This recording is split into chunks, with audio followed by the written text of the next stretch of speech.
আজ আপনাকে একটা গল্প শোনাচ্ছি। একদিন এক ব্যক্তি নিজের দ্বারে লিখে দিলেন, আজ আমি ভীষণ দুঃখী, আজ আমার সাথে কেউ দেখা করতে আসবেন না। কিছুক্ষণ পরে তার এক বন্ধু এলো, সে সেই লেখা পড়ল, তাও গিয়ে তার সাথে দেখা করল।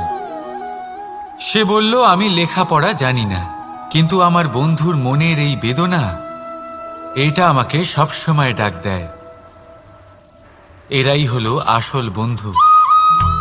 কোনো কারণে আপনি যদি দুঃখ পান, কোনো সমস্যার সমাধান না বের করতে পারেন, এই সংসার থেকে আলাদা হয়ে যেতে চান, তাও এই বন্ধু আপনার সাথেই থাকবে। সমস্যার সমাধান না দিতে পারলেও আপনার সম্বল হয়ে অবশ্যই থাকবে। হয়তো আপনার দুঃখ কম করতে পারবে না, কিন্তু আশার আলো অবশ্যই দেখাবে। যখন আপনি সংসারের থেকে আলাদা হয়ে যান, তখনও আপনার সাথে যুক্ত থাকে আপনার এই বন্ধু, আসল বন্ধু। এবারে আমরা মানুষেরা বড়ই বিচিত্র। তারা সব সময় যে কোনো জিনিসের মাহাত্ম্য দুবার বুঝতে পারে। এক, তা পাওয়ার আগে। দুই, তা হারাবার পরে। এবারে ঠিক এরকমই আমাদের বন্ধুরাও হয়। যদি আজ আপনার বন্ধুরা আপনার সাথে থাকে, তাদের প্রতি কৃতজ্ঞ থাকুন, তাদের প্রসন্ন রাখুন, তাদের মাহাত্ম্য বুঝুন। কারণ একবার আপনি এদের হারালে অনুতাপ করলেও আর এদের ফেরত পাবেন না। তাই ভালোবাসুন, বন্ধুত্ব বজায় রাখুন, আর আমার সাথে প্রসন্ন হয়ে বলুন, রাধা রাধা। আমাদের মধ্যে বহু মানুষ মাঝে মাঝে নিজেকে অকর্মণ্য মনে করি, ভেবে নিই যে এত চেষ্টা করার পরেও কিছুই পেলাম না, আর হয়তো পরেও কিছুই পাব না। আর সেই জন্য নিজের জীবনের সমস্ত বোঝা অন্য কারোর কাঁধে চাপিয়ে দিই, নিজের ওপরে বিশ্বাস হারিয়ে ফেলি। কেন বুঝতে পারেন না এই কথাটা? যে যতক্ষণ না পায়ে কোনো কাঁটা ফুটবে, ব্যক্তি কি করে বুঝতে পারবে যে এরপর থেকে নিচে তাকিয়ে চলতে হবে? সূর্যকে নিজে জ্বলতে হয় যাতে বাকিদের প্রকাশ দিতে পারে সে। রাতের অন্ধকারের সাথে লড়াই করার জন্য চন্দ্রিমাকে আকাশে একা উজ্জ্বল হতে হয়।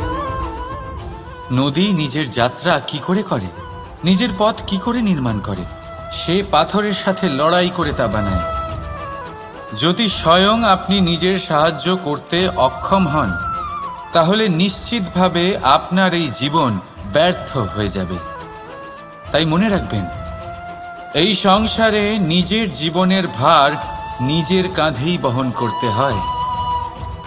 অন্যের কাঁধের ওপর শুধুমাত্র পরলোক যাত্রা হয়। সেই জন্য এই সংসারে জীবিত সেই যে আত্মনির্ভর।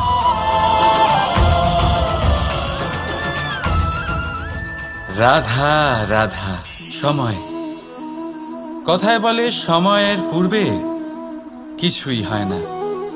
প্রতিটা ঘটনার একটা সময় থাকে। সময়ের আগে না সূর্যোদয় হয় আর না সূর্যাস্ত হয়। সময়ের পূর্বে গাছে না ফুল ফোটে না ফল ধরে। কিন্তু একটা কথা ভেবে দেখুন, যদি বর্ষা আসার আগে কৃষক ভূমিকে না প্রস্তুত করে, বীজ রোপণ না করে, তাহলে কি ফসল ফলবে?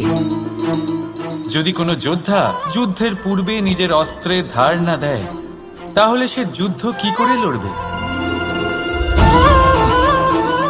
এর মানে এটাই হলো যে সময় আপনার যখন আসার তখন অবশ্যই আসবে, কিন্তু ততক্ষণ এটাও গুরুত্বপূর্ণ যে আপনি নিজেকে তার জন্য তৈরি রাখুন। কারণ এই সুযোগ, এই কথাটা শুনতে যত ছোট, এটা আসেও ততটা কম সময়ের জন্য, তারপর চলেও যায়। এবার যদি সুযোগ আপনার হাতে আসে আর আপনি তার জন্য তৈরি না থাকেন, তাহলে আপনি সাফল্য কি করে পাবেন? তাই আপনি সঠিক সময়ের জন্য অপেক্ষা করুন, সেই সুযোগের জন্য অপেক্ষা করুন, কিন্তু ততক্ষণ নিজের চেষ্টার দ্বারা নিজেকে আরো সক্ষম করে তুলুন। কারণ সাফল্য আপনার জন্য অপেক্ষা করছে, শুধু আপনি তার জন্য তৈরি থাকুন। রাধা রাধা। কথা মানুষের পাওয়া সবচেয়ে অদ্ভুত উপহার। এই কথাই মানুষকে এই সংসারের সমস্ত প্রাণীর থেকে ভিন্ন করে তোলে, সংসারের সবচেয়ে উপরে নিয়ে যায়। এই কথার কারণেই আমরা একে অপরের সাথে ভাব আদান প্রদান করি। আমি আমার মনের ভাবনা অন্য কাউকে ব্যক্ত করতে পারি, অন্য কেউ তাদের ভাবনা আমাকে ব্যক্ত করতে পারে। এই কথাই আমাদের সবচেয়ে বড় ঢাল। এবারে দেখুন, আপনি নিশ্চয়ই লক্ষ্য করেছেন, কারোর কথা মধুর হলে লোকে তাকে ভালোবাসে, তাকে নিজের বন্ধু বানায়। সেইভাবেই যদি কারোর কথা কঠোর হয়, তাহলে লোকে তাকে ঘৃণা করে, তাকে নিজের শত্রু মনে করে। এই কথাই ভাষা হয়ে আমাদের ইতিহাস রচনা করে। তবে আমরা কি সত্যি বাণীর বিষয়ে অতটাই ভাবি যতটা আমাদের ভাবা উচিত? ভেবে দেখুন, মানুষের কথা বলতে শিখতে কত সময় লাগে। কোনো বালক 1.5 বছর বয়সে কথা বলতে শেখে, কেউ 2 বছরে, কেউ 3। এবার দেখুন, মানুষ 1.5 বছর বয়সে কথা বলতে শিখে গেলেও তার কি বলা উচিত এটা সারা জীবনেও শিখতে পারে না। এর উপরে মনোনিবেশ করুন, এটা বোঝবার চেষ্টা করুন কি বলা উচিত। নিজের কথা শুদ্ধ করুন, নিজের কথা মধুর করুন, আর সেই মধুরতার সাথে আমার সঙ্গে বলুন, রাধা রাধা। এই লক্ষ্য আসলে কি? এই লক্ষ্য তাই যা আমরা পেতে চাই। এই সংসারে সুখী কে হয়? সুখী সেই যে তার লক্ষ্য পেয়ে গেছে। দুঃখী কে হয়? দুঃখী সেই যে তার লক্ষ্য এখনো পায়নি। এবারে প্রশ্ন এখন এটাই যে লক্ষ্য সবাই পেতে চায়, লক্ষ্য পাওয়ার জন্য সবাই প্রাণপণ চেষ্টাও করে, তাহলে সবাই তাদের লক্ষ্যে পৌঁছতে পারে না কেন? ঠিক আছে, কোথাও না কোথাও কিছু না কিছু কমতি থেকেই যায়, যাই বাধা থাক। আজকে আমি আপনাকে একটা উপায় বলবো এই লক্ষ্য পাওয়ার জন্য। একটা কাগজ নিন, তাতে একটা চিহ্ন বানান, সেটাই হবে আপনার লক্ষ্য। এবারে সেই লক্ষ্যে পৌঁছানোর একটা পথ বানান। এবারে এই যাত্রাকে ভিন্ন ভিন্ন ভাগে বিভাজন করে দিন। এবারে এটা হলো আপনার পরিকল্পনা।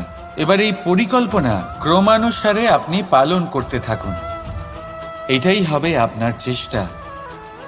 এবার এইভাবে যদি আপনি চেষ্টা করতে থাকেন, যাই আপনার কল্পনা হোক না কেন, তা বাস্তব অবশ্যই হবে।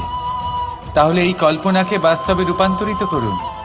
এইভাবেই নিজের পরিকল্পনা পালন করতে থাকুন। আপনার যাই কল্পনা থাকুক বা যাই লক্ষ্য থাকুক, তা বাস্তবে পরিণত হয়ে আপনার হাতে অবশ্যই আসবে। রাধা রাধা। বাবার এক মিত্র ছিলেন, বড়ই দুঃখী ছিলেন, বিপদে পড়েছিলেন। কি করবেন? ব্যবসা ভালোভাবে চলছিল না, বাড়িতে শান্তি ছিল না, সমস্ত জায়গায় ক্ষতি হচ্ছিল। তাই উনি একজন জ্যোতিষীকে দেখালেন। জ্যোতিষী বললেন, আপনার যে বাড়ি আছে সেটা আপনার জন্য অশুভ, আপনার এই বাড়ি পাল্টে ফেলুন। উনি বাড়ি পাল্টে ফেললেন, তবুও ওনার সমস্যার সমাধান হলো না। তারপর একজন জ্ঞানী ব্যক্তি ওনাকে বললেন যে আপনার জামা কাপড়ের যে রং, সেটা বিপদকে আমন্ত্রণ জানাচ্ছে, এই জামা কাপড়গুলিকে পাল্টে ফেলুন। উনি সেগুলো পাল্টে ফেললেন, তাও সমস্যার সমাধান হলো না।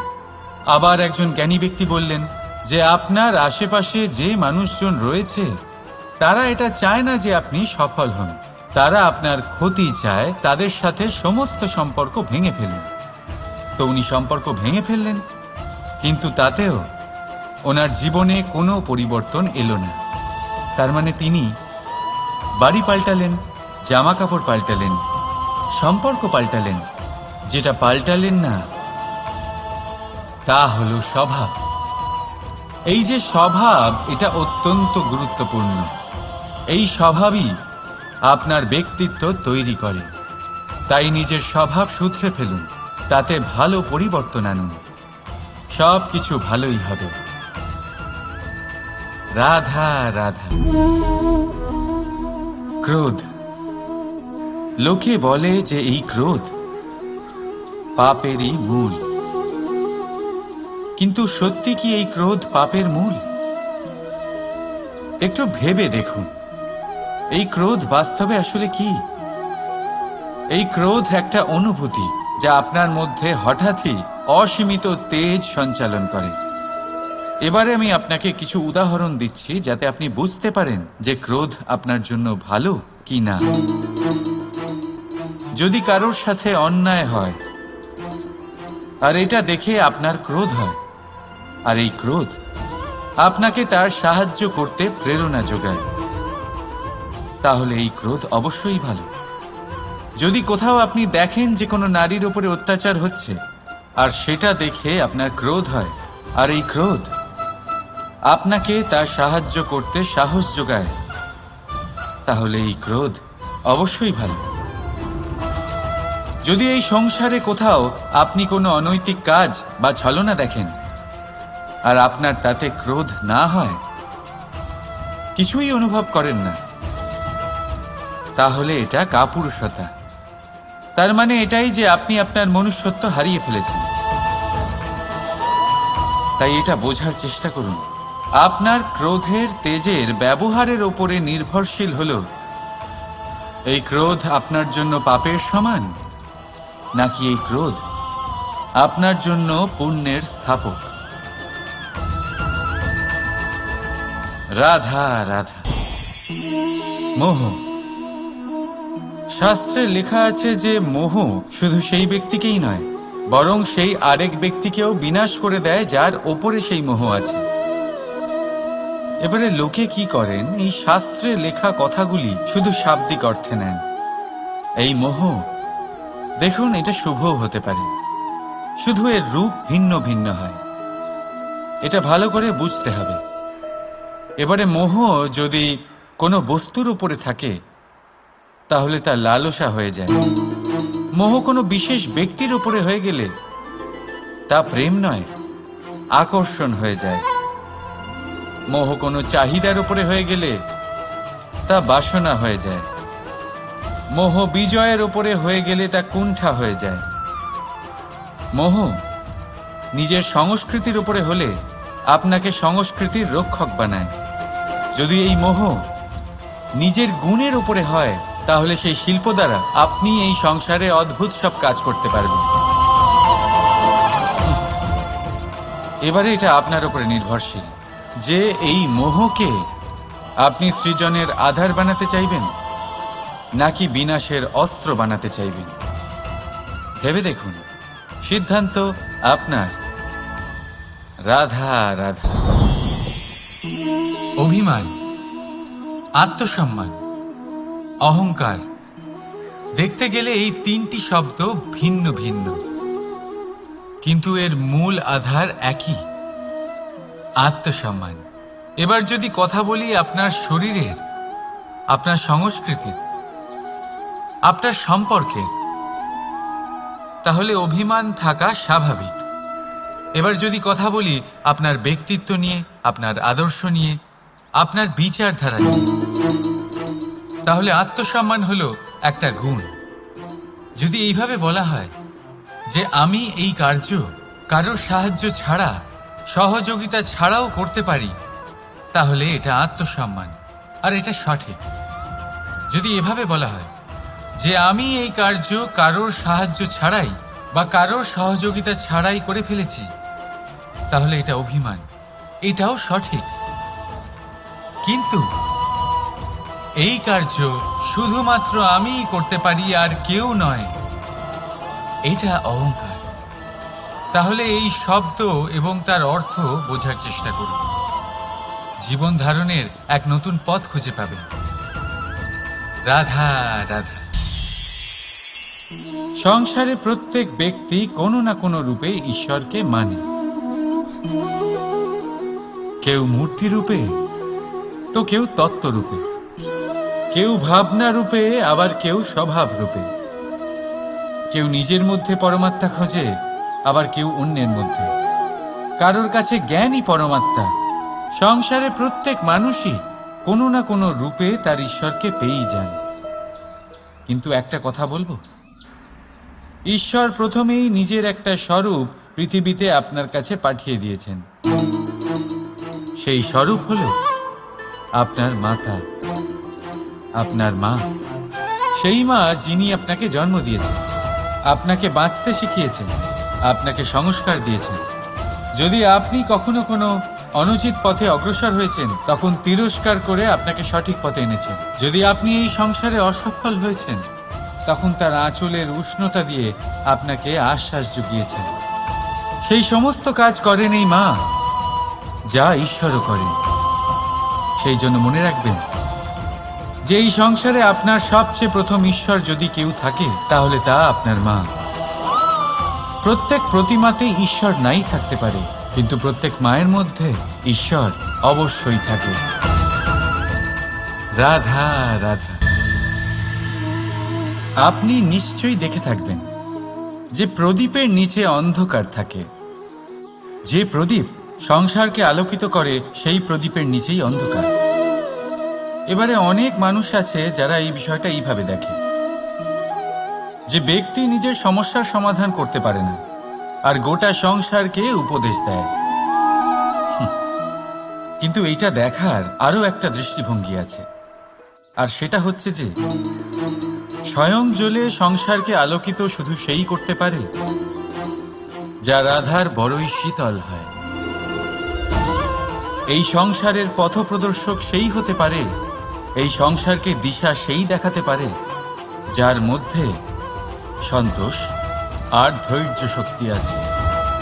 এবারে দেখুন, এটা অত্যন্ত গুরুত্বপূর্ণ বিষয় যে বিবেক তখনই কাজ করে যখন মন শান্ত থাকে, যখন মন শীতল থাকে।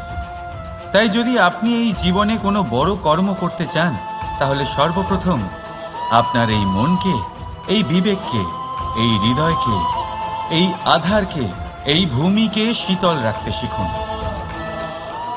ধৈর্য ধরুন। সংসারে এমন কিছু নেই যা আপনি করতে পারবেন না। রাধা রাধা। এই প্রদীপ দেখতে পাচ্ছেন আপনি? নিজেও জ্বলে আর এই বাতিকেও জ্বালিয়ে রাখে, আর এই সংসারকে প্রদান করে প্রকাশ। অন্ধকারাচ্ছন্ন ব্যক্তিকে প্রদান করে আশার আলো। কিন্তু এটা কখনো ভাবে না যে সেই মাটি কেমন হবে যা দিয়ে এটা তৈরি করা হয়েছে, সেই কুমোর কেমন হবে যে একে আকার দিয়েছে। ভাবে না যে একে কিনেছে তার বাড়ি কেমন হবে, তা কতটা সুসজ্জিত। কিচ্ছু নয়, শুধু এই সংসারকে প্রকাশ প্রদান করে। আর হয়তো সেই জন্যই প্রদীপকে এত ভালোবাসা হয়। সে নিজের বা অন্যের বাড়ি দেখে কখনোই জ্বলে না। সে জ্বলে শুধু অন্ধকারের সাথে লড়াই করতে। তাই আপনিও নিজের ব্যবহার এই প্রদীপের মতো করে তুলুন। নিজের পরিচয় সরিয়ে নিঃস্বার্থভাবে কর্ম করে যান, আর নিজের জন্য এক নতুন, এক বিশাল, এক অদ্ভুত পরিচয় তৈরি করুন। রাধা রাধা। এই সংসারে প্রত্যেক ব্যক্তি বড় কিছু করতে চায়, এমন কিছু যা এই সংসারে কেউ আগে কখনো করেনি। এমন জায়গায় পৌঁছতে চায় যেখানে এর আগে কেউ কখনো পৌঁছতে পারেনি। আর কেউ এতে সফলতা অর্জন করে। কিন্তু কিছু মানুষ অসফল হয় কেন? এটাই আমার প্রশ্ন। না তো তাদের ইচ্ছেতে কোনো কমতি থাকে, না কমতি থাকে তাদের চেষ্টায়। তাহলে কেন এরা পিছিয়ে পড়ে? এর উত্তর বড়ই সরল। এই সংসার আপনাদের বলি কিভাবে। আপনারা সকলে সংসারে মহান কাজ করতে চান, সেই মান, সেই সম্মান পেতে চান যা এর আগে কেউ কখনো পায়নি। কিন্তু আপনার সমস্যা এটাও যে এই কাজে সংসার আপনার সাথে থাকছে না। বড়ই অদ্ভুত ব্যাপার। দেখুন, ভুলে যান গোটা সংসারকে, জীবনে একা একা এগিয়ে চলুন। গঙ্গোত্রী থেকে যখন একটি জলের ফোঁটা বেরোয়, তখন সেটা শুধু এক বিন্দু জল। তারপরে যখন সে তার যাত্রা শুরু করে অন্য জলের ফোঁটার সাথে মিশে, তখন সে স্রোতে পরিণত হয়, গঙ্গাতে পরিণত হয়। যদি আপনি জীবনে এগোতে চান, তাহলে একলা এগোতে শিখুন, নির্ভীক হয়ে, সাহসের সাথে, ধনাত্মক চিন্তা নিয়ে জীবনে এগিয়ে চলুন, একা এগিয়ে চলুন। আর দেখবেন সেই মান, সেই সম্মান আপনার জন্যই অপেক্ষা করে আছে।